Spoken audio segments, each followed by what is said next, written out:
कामचोर देवरानी। एक बार की बात है, सुषमा अपने पूरे परिवार के साथ खुशी खुशी मोहन नगर में रहती थी। उसकी 2 बहुएं थी, पल्लवी और शिवानी। एक दिन दोनों बहुएं रसोई में काम कर रही होती है कि तभी उनकी सास सुषमा उन्हें बुलाती है। अरे बहू, जरा इधर तो आना। शिवानी, जरा जाकर देखना सासू माँ क्या कह रही हैं। दीदी आप ही देख लो ना जाकर, आपको भी तो सुनाई दे रहा है। अरे मैं आटा गूंद रही हूँ ना, तुम चली जाओ। हाँ तो मैं भी तो सब्जी काट रही हूँ ना दीदी। अरे बहू, जल्दी आओ। ओफो, ये तो जाएगी नहीं। मैं ही जाकर देखती हूँ कि क्या करना है। पल्लवी सुषमा के कमरे में जाती है। जी मम्मी जी, क्या हुआ? शाम को घर पर कुछ मेहमान आने वाले हैं, तो तुम अच्छा सा खाना बना लेना बहू। ठीक है मम्मी जी, आप बता दीजिए क्या क्या बनाना है और कितने लोग आ रहे हैं। सुनील की मौसी जी और उनका पूरा परिवार आ रहा है। कुल मिलाकर 3 लोग और हमें मिलाकर हुए 9 लोग। तो अभी से ही तैयारी करना शुरू कर दो। और हाँ, घर की सफाई भी कर देना, हाँ, अच्छे से। जी मम्मी जी, सब काम हो जाएगा, आप चिंता मत कीजिए। पल्लवी शिवानी को घर में मेहमान आने वाले हैं इसके बारे में बताती है। क्या 9 लोगों का खाना बनाना होगा, घर की सफाई करनी है? बाप रे, सासू माँ ने तो हमें घर की नौकरानी ही समझ कर रखा है। ऐसा नहीं बोलते शिवानी, हम इस घर की बहू हैं और घर के काम करना हमारा फर्ज है।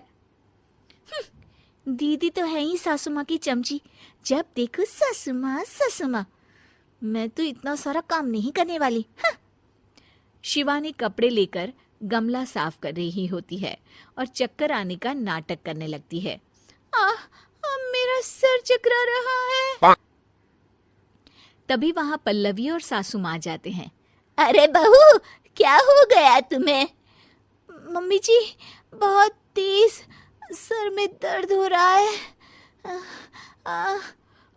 तुम एक काम करो शिवानी, आराम कर लो।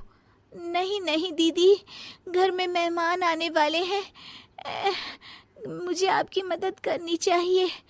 अरे कोई बात नहीं शिवानी, तुम आराम कर लो, मैं सब काम कर लूंगी। ठीक है दीदी, अगर आप इतना कह रही हैं तो आराम कर लेती हूँ। शिवानी आराम से अपने कमरे में मैगजीन पढ़ रही होती है। इसे कहते हैं आराम की जिंदगी। इतना सारा काम। चलो, सारा काम खत्म हो गया, शिवानी को देख आती हूँ।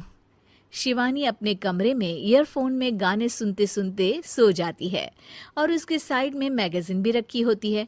पल्लवी वहां आ जाती है और वो सब देखती है। ओहो, तो मतलब सब काम चोरी का बहाना था। अभी बताती हूँ इसको।